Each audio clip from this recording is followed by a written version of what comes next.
Hello everyone, welcome to the channel. स्वागत करता हूं आप सभी का हमारी एक खास सीरीज जिसका नाम है अभ्यास सीरीज। और ये सीरीज जो है ये यूपीएससी, ईपीएफओ, एपीएफसी और ईओएओ एग्जाम के लिए हैं, जिसमें हम डेली आप लोगों के लिए डिफरेंट कंपोनेंट के कुछ एमसीक्यूज लेकर के आते हैं, सो दैट आप उनको बेहतर तरीके से प्रैक्टिस कर पाएं, उनको रिवाइज कर पाएं।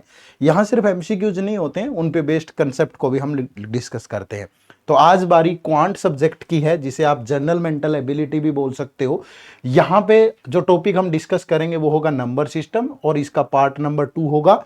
मैं आपको विश्वास दिलाता हूं कि यहां डिस्कस किए गए क्वेश्चन आपको आने वाले एग्जाम में बहुत हेल्प करेंगे, इसलिए वीडियो को एंड तक जरूर देखिएगा। वीडियो की शुरुआत से पहले एक इन्फॉर्मेशन और आप लोगों के साथ शेयर करना चाहूंगा, that is related to our comprehensive guide book. इस गाइड बुक में आपको एपीएफसी, ईओएओ का डिटेल्ड सिलेबस के साथ साथ प्रीवियस ईयर क्वेश्चन और एक ऐसी स्ट्रेटेजी मिलती है जो आपकी प्रिपरेशन जर्नी में आपको बहुत अहम रोल अदा करने जा रही है। तो इस गाइड बुक को आप एब्सोल्युटली फ्री में डाउनलोड कर सकते हो। Check link in the description, जाइए और डाउनलोड जरूर करिएगा। शुरुआत करते हैं।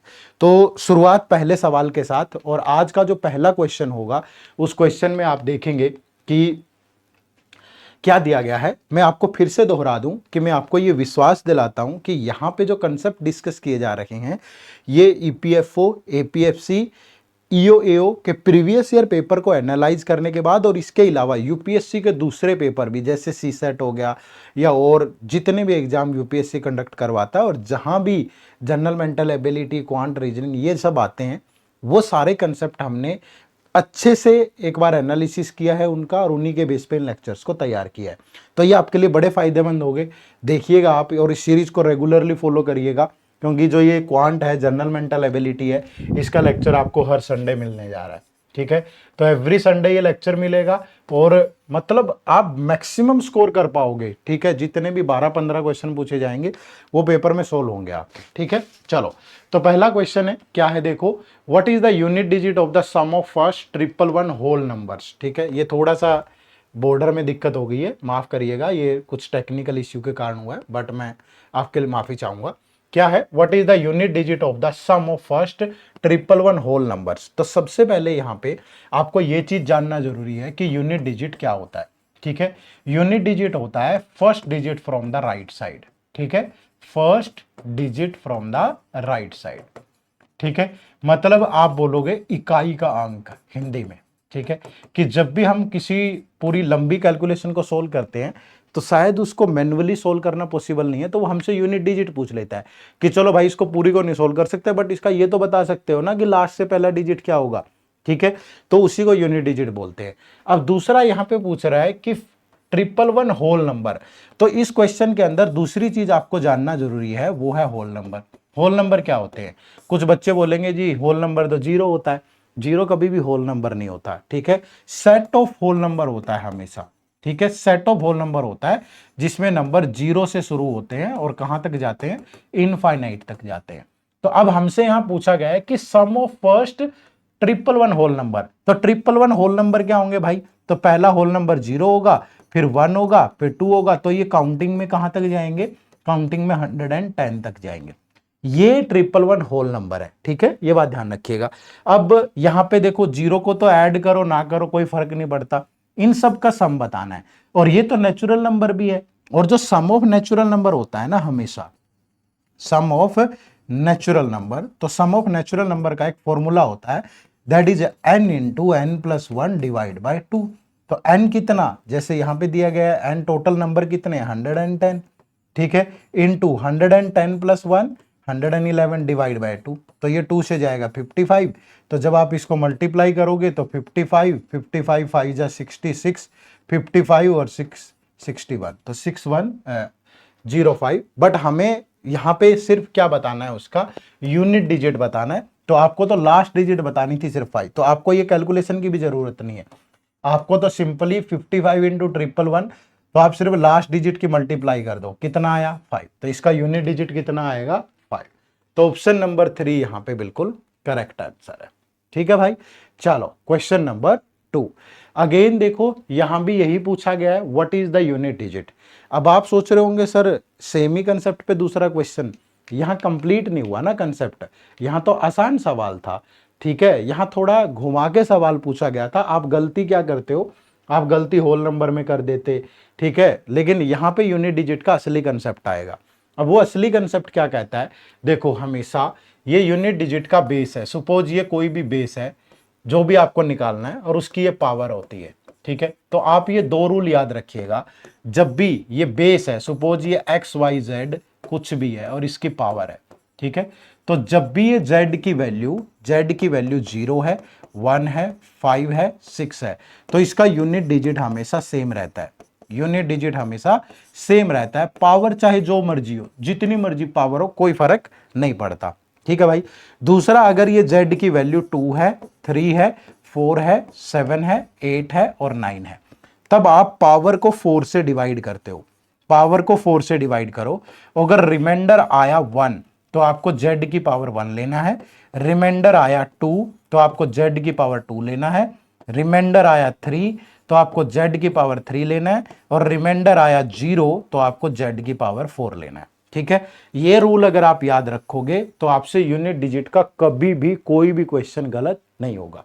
अब जैसे यहां देखो, यहां क्या है, यूनिट डिजिट, बेस का यूनिट डिजिट 7 है, तो आप क्या करोगे, पावर को 4 से डिवाइड करोगे, और 4 का डिविजिबिलिटी रूल होता है कि लास्ट की 2 डिजिट को 4 से डिवाइड कर लो। 13 को 4 से डिवाइड करोगे, 4 3 जा 12, रिमाइंडर 1 बचेगा, 7 की पावर 1 इनटू, फिर 9 है, फिर अगेन पावर को 4 से डिवाइड करोगे, 47 को 4 से डिवाइड किया तो 44 11 से जाएगा, रिमाइंडर बचा 3, फिर इनटू, फिर यहां 4 है तो फिर पावर को 4 से डिवाइड करोगे, 24 को 4 से डिवाइड करोगे, रिमाइंडर 0 तो 4 की पावर 4, फिर इनटू, यहां देखोगे 3 4 2 है तो फिर पावर को 4 से डिवाइड करोगे, तो 12 को 4 से डिवाइड करोगे, रिमाइंडर 0 तो अगेन पावर 4। अब यहां 7 की पावर 1 7, 9 की पावर 3 होता है 729, तो उसका सिर्फ यूनिट डिजिट ले लो। 4 की पावर 4 होता है 256, तो इसका सिर्फ यूनिट डिजिट ले लो। 2 की पावर 4 16 होता है तो उसका भी यूनिट डिजिट ले लो, सिर्फ 6। अब मल्टीप्लाई करोगे, 7 इंटू 9 63, तो ये 3 इंटू 6 हो गया 18, ये 8 इंटू 6 हो गया 48, तो लास्ट में तो जाके 80 मिला ना हमें, बस यही आपको यहां पे बताना था। तो right answer is option number D, ठीक है भाई। तो यही चीजें डिस्कस करनी है, बहुत ज्यादा मुश्किल नहीं है। तो ये कंसेप्ट है यूनिट डिजिट का, ये बात जानने के बाद आपसे कभी कोई सवाल गलत नहीं होगा, ठीक है। चलो क्वेश्चन नंबर 3 की तरफ चलते हैं। एक और बढ़िया क्वेश्चन इसी कंसेप्ट पे, क्योंकि ये सीरीज लंबी चलेगी, आपके पेपर में अभी टाइम है, ठीक है, नोटिफिकेशन बहुत जल्दी आ जाएगी, तो मैं चाहता हूं कि धीरे धीरे सारे कंसेप्ट डिस्कस कर ले, ठीक है। आ जाओ। If the unit digit of this is n+2 तो then what is the value of n। ये नंबर की यूनिट डिजिट ये है। यूनिट डिजिट कैसे निकालोगे, 3 इंटू 6 18, तो यहां से सिर्फ 8 आएगा और फिर इंटू n, तो 8 इंटू n, और यहां से जो मल्टीप्लाई होके आएगा that is n+2। Value of n बताओ, तो बाय ऑप्शन उठा लो ना भाई। जो देखो पहला ऑप्शन 1 है, अगर मैं यहां 1 रखूं तो 8 इंटू 1 और इधर 1+2, क्या ये दोनों इक्वल आए, नहीं आए, तो मतलब ये नहीं हो सकता। फिर दूसरा ऑप्शन है 8, तो 8 इंटू 8, ठीक है, और इधर 8+2, तो यहां से 10 आएगा और यहां से 64, क्या दोनों की यूनिट डिजिट सेम है, नहीं है। फिर यहां से 3 उठाओ, तो 8 इंटू 3 कितना हो गया 24, और इधर से 3+2 कितना हो गया 5, क्या सेम आया, नहीं आया। फिर ये 6 उठा लो, अब 8 इंटू 6, ठीक है, और इधर 6+2, देखो यहां से भी 8 आया, यहां से भी 48 आया, तो ये सेम आ गया, तो मतलब यही ऑप्शन आपका जस्टिफाई कर रहा है, ठीक है। तो option number D is the right answer. Clear है भाई सभी को। चलो नेक्स्ट क्वेश्चन नंबर 4, ठीक है। The recurring decimal representation is equal to, कि ये किसके इक्वल होगा, ठीक है, मतलब इसको एक फ्रैक्शन की फॉर्म में चेंज करना है, ठीक है। देखो यहां पे क्या है, इसका मतलब कि 1.27 27 27 27 ये आपका रिपीट होता जा रहा है। तो पहले तो इसको क्या करो, बार की फॉर्म में चेंज कर लो।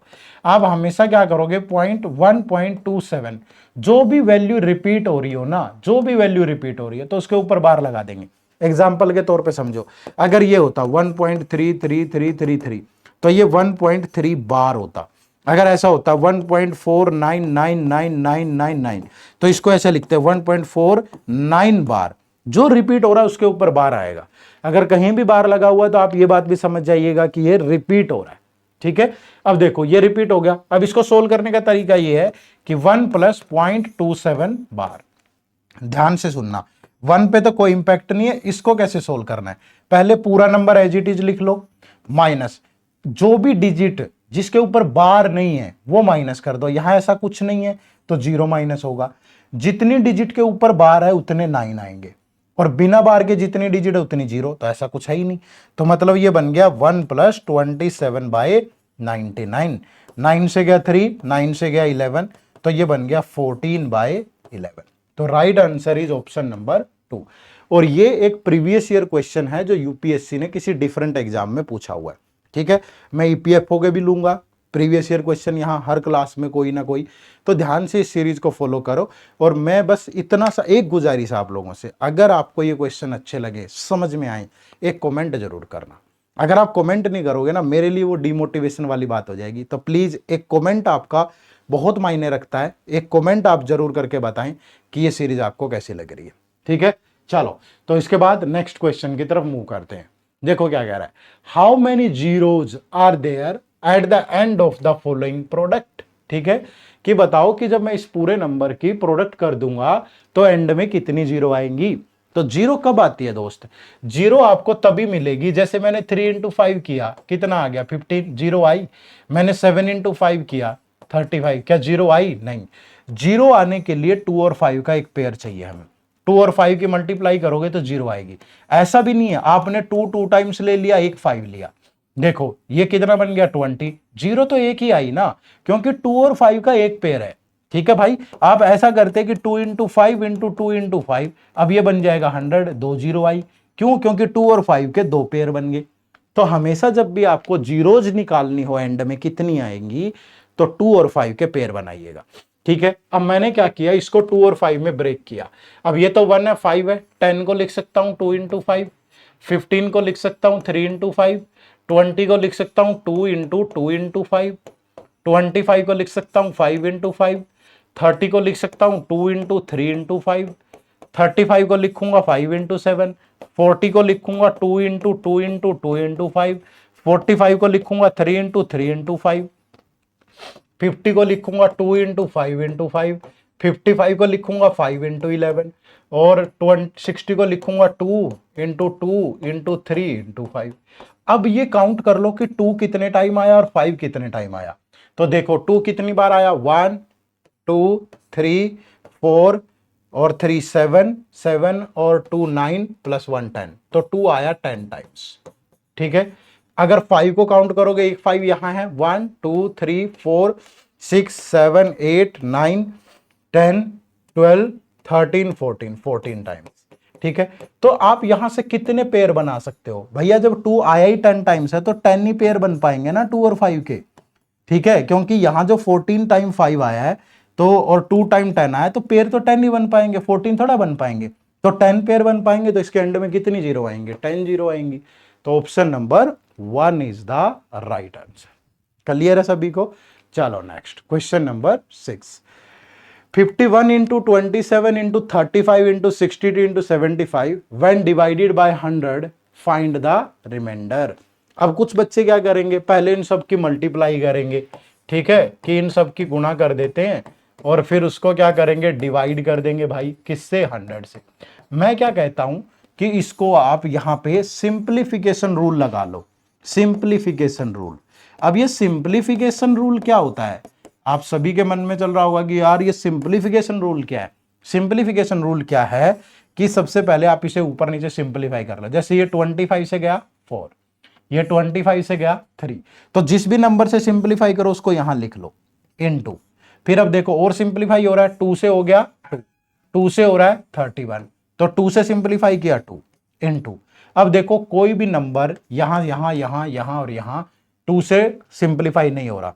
अब इन सबको इंडिविजुअली डिवाइड करो, इसको डिवाइड करोगे रिमाइंडर 1 आएगा, इसको करोगे 1 आएगा, इसको भी 1, इसको करोगे 1 आएगा, इसको करोगे 1 आएगा, और सबकी मल्टीप्लाई करोगे तो 1 ही आएगा। तो यहां से रिमाइंडर 1 आया, बट ये बात ध्यान रखना, जिससे सिंप्लीफाई किया इस रिमाइंडर को उससे मल्टीप्लाई करना है, तो जो फाइनल रिमाइंडर है वो 50 होगा। ठीक है, तो यहां पे जो राइट आंसर है that is option number 4। Clear है भाई? इस तरीके से सोल्व करना है। तो सिंप्लीफिकेशन रूल लगा के आप चीजों को बहुत आराम से, बहुत बेहतर तरीके से बना सकते हो। ठीक है, चलो क्वेश्चन नंबर 7। अब ये तो कहानी आसान थी, है ना। अब नेक्स्ट आता है कि फाइंड द रिमाइंडर व्हेन 2 की पावर 49 इज डिविजिबल बाय 7। अब सर ये तो 2 की पावर 49 का मतलब क्या है कि 2 की मल्टीप्लाई हो रही है 49 टाइम्स, बोलो हो रही है। अब उसको डिवाइड करना है 7 से, रिमाइंडर बताओ। अब ये चीज थोड़ा सोल्व की जा सकती है। 2 की पावर 49 को सोल्व करने बैठोगे आपका पूरा दिन निकल जाएगा, समझ रहे हो ना, तो मुश्किल हो जाएगा। कैलकुलेटर भी एक समय के बाद जवाब दे देगा। तो फिर क्या करें, इसमें साइक्लिसिटी रूल लगाएंगे। ठीक है, क्या लगाएंगे, साइक्लिसिटी रूल। अब ये साइक्लिसिटी रूल क्या होता है ये बात समझो भाई। जैसे 2 की पावर है 49, उसको डिवाइड करना है 7 से। आप क्या करो, इसको n ने जूम कर लो, 2 की पावर n डिवाइड बाय 7। अब n यहां लिख लो, n कितना आया 49। अब क्या करोगे, n की वैल्यू रैंडमली पुट करो कुछ भी, 2 की पावर 1, जब इसको 7 से डिवाइड करोगे रिमाइंडर कितना आया 2। फिर 2 की पावर 2 ले लो, डिवाइड करोगे रिमाइंडर कितना आया 4। फिर 2 की पावर 3, 7 8 होता है, रिमाइंडर कितना आया 1। 2 की पावर 4, 16 7 से डिवाइड करोगे रिमाइंडर कितना आया 2। तो जहां भी जाके रिमाइंडर रिपीट हो जाए वहीं आपको बंद कर देना है, और जहां रिपीट हो जाए उस स्टेप को काउंट मत करो। तो ये कितने स्टेप हैं, 3। तो इसकी जो साइक्लिसिटी है वो 3 है। कहने का मतलब ये है कि हर 3 पावर के बाद रिमाइंडर रिपीट होगा, रिपीट होता चलेगा। ठीक है, तो अब इस साइक्लिसिटी से इस n को डिवाइड कर दो। तो 49 को अगर 3 से डिवाइड किया तो 3 16 जा 48, तो कितना बचा 1। अब ये आपको n की जगह पे लेना है। तो जब आप इसको n की जगह पे लोगे 2 की पावर 1, तो 2 की पावर 1 क्या होता है 2। तो जो फाइनल रिमाइंडर होगा हमारा वो क्या होगा 2 होगा। ठीक है भाई, तो ये आपका राइट आंसर है, ऑप्शन नंबर 2। मैं बहुत ज्यादा इलेबोरेट तो नहीं कर रहा हूं, लेकिन मैं इतना सा कर दे रहा हूं कि अगर कोई बच्चा जरा सी मेहनत करेगा तो समझ जाएगा। आप नोट्स बनाओ, आपको मैं जो जो कंसेप्ट समझाता चलूं ना उनको लिखिएगा। आपको इस पूरी सीरीज में पता होना चाहिए कि सबसे पहले तो ये यूनिट डिजिट का कंसेप्ट ये लिखो, नोट्स बनाओ अपनी। ठीक है, उसके बाद फिर ये वाला लिखो कि ये इसको कैसे सोल्व करते हैं, ठीक है, बार वाली प्रॉब्लम को। फिर ये लिखो नंबर ऑफ जीरोज को कैसे निकालते हैं। ठीक है, तीसरा, चौथा ये सिंप्लीफिकेशन रूल लिखो, पांचवा ये साइक्लिसिटी रूल लिखो। ठीक है भाई, तो 6 रूल आपको लिख लेने हैं। आज की क्लास में आपका पेपर में 2-3 क्वेश्चन आपसे फंस जाने हैं भाई, ये रूल लिख लेना। ठीक है, चलो अब देखो मैंने क्यों बताई यही चीज आपको, ये इसलिए बताई क्योंकि वो एग्जाम में पूछता है। ये पूछा ईपीएफओ ईओए 2021 के पेपर में, क्या पूछा कि which one of the following is the remainder when 74 की पावर 100 इज डिवाइडेड बाय 9। अब ये वैल्यू बहुत बड़ी है, पहले इसको सिंप्लीफाई कर लो। तो 74 को जब 9 से डिवाइड किया तो 9 8 जा 72, तो आपको यहां से सिर्फ 2 लेना है। ठीक है, तो ये बच गया 2 की पावर 100 और डिवाइड बाय 9। अब ये 2 की पावर n डिवाइड बाय 100, यानी n हमारे पास कितना है 100 है। अब यहां सिंप्लिसिटी रूल लगाओ भाई।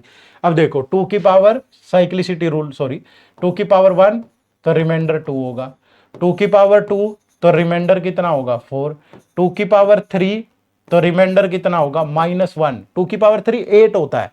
ठीक है, 2 की पावर 3 8 होता है, तो -1 रिमाइंडर होगा। और जब भी -1 रिमाइंडर आए ना, ये स्टेप इंक्लूड कर लो, और इसकी साइक्लिसिटी जो होगी वो हमेशा जितने स्टेप यहां हुए हैं उसका डबल 6 होगी।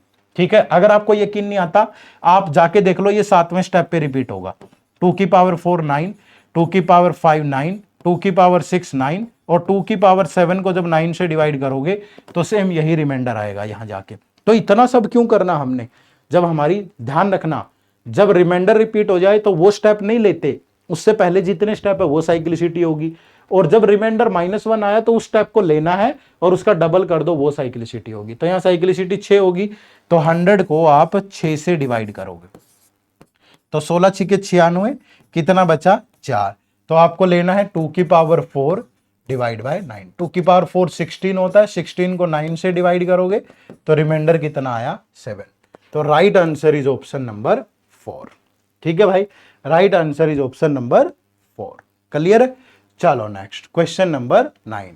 अब क्या कह रहा है देखो, suppose the remainder obtained while dividing x by 61 is 2।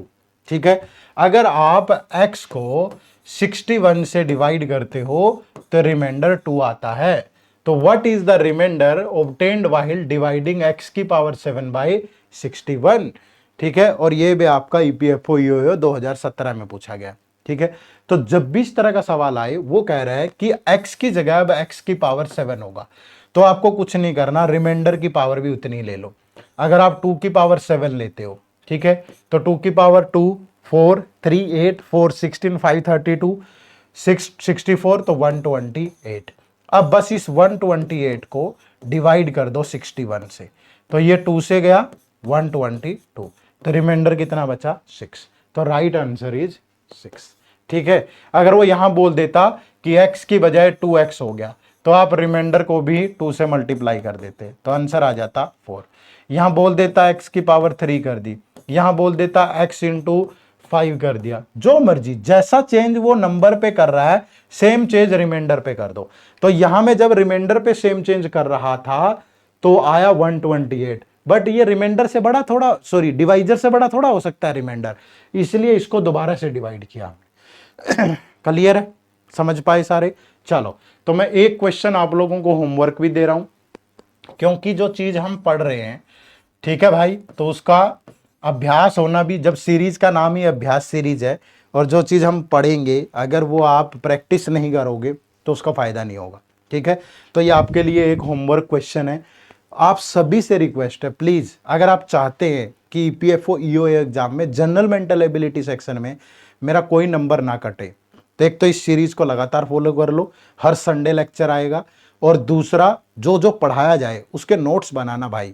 देखो यहां आज मैंने 6 कंसेप्ट आपको बताए हैं, 6 के 6 कॉपी पे लिख लो, मैं गारंटीड कह रहा हूं ये वो कंसेप्ट है जो यूपीएससी के फेवरेट है, सारे ऐसे ही पढ़ाऊंगा मैं आगे तक, और उनको जब आप रिवाइज करते चलेंगे तो आपके लिए आसान हो जाएंगी चीजें। ठीक है, तो एक तो ये लेक्चर कैसा लगा ये जरूर बताइए कमेंट करके, और दूसरा इसका आंसर क्या होगा ये भी जरूर बताइएगा। ठीक है, चलो, तो आप सबका बहुत बहुत शुक्रिया। अब मैं आपको हमारे कोर्सेज के बारे में भी बता देता हूं। हमारे 3 तरह के कोर्सेज हैं जो कि टारगेट करते हैं यूपीएससी ईपीएफओ ईपीएफसी और ईओयू एग्जाम को, जिसमें जो पहला कोर्स है हमारा वो सिर्फ टेस्ट सीरीज है, कोई कंसेप्ट ये वो नहीं होगा, सिर्फ अभ्यास। जैसे ये सीरीज में क्वेश्चन है तो इसमें भी क्वेश्चन होंगे सारे। ठीक है, दूसरा स्पेशल सब्जेक्ट कोर्सेज, जैसे लेबर लॉ हो गया या फाइनेंस अकाउंट वाला हो गया, जो भी है अकाउंटिंग वाला, मतलब जो नॉर्मली आप अगर यूपीएससी की तैयारी कर रहे थे या दूसरे एग्जाम की तैयारी कर रहे थे, वो अगर वहां नहीं पूछे जा रहे तो वो वाले सब्जेक्ट का एक कोर्स अलग से है। और तीसरा हमारा ये मास्टर कोर्स है।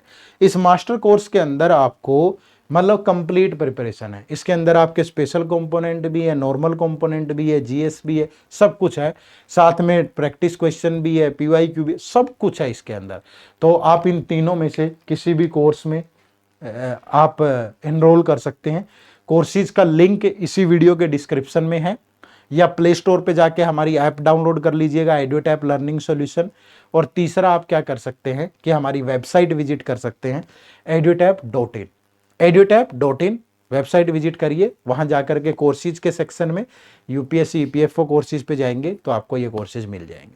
ठीक है, तो उम्मीद करूंगा कि ये सीरीज आपके लिए बेहतर साबित होगी, और आप में अगर जज्बा है कि यार फोड़ना है, छोटी पोस्ट नहीं है दोस्त, और अगर अच्छी पोस्ट है तो मेहनत भी बराबर की लगेगी, और अगर मेहनत करने का जज्बा है और कंसिस्टेंसी के साथ करोगे तो ही आगे बढ़ पाओगे। ठीक है, चलो, आप सबका बहुत बहुत शुक्रिया, मुझे दीजिएगा इजाजत, अगले संडे फिर मुलाकात होगी। Bye bye, take care. Channel पे नए हो तो सब्सक्राइब जरूर कर लीजिएगा। आप सबका बहुत बहुत शुक्रिया, थैंक यू वेरी मच। जय हिंद, जय भारत।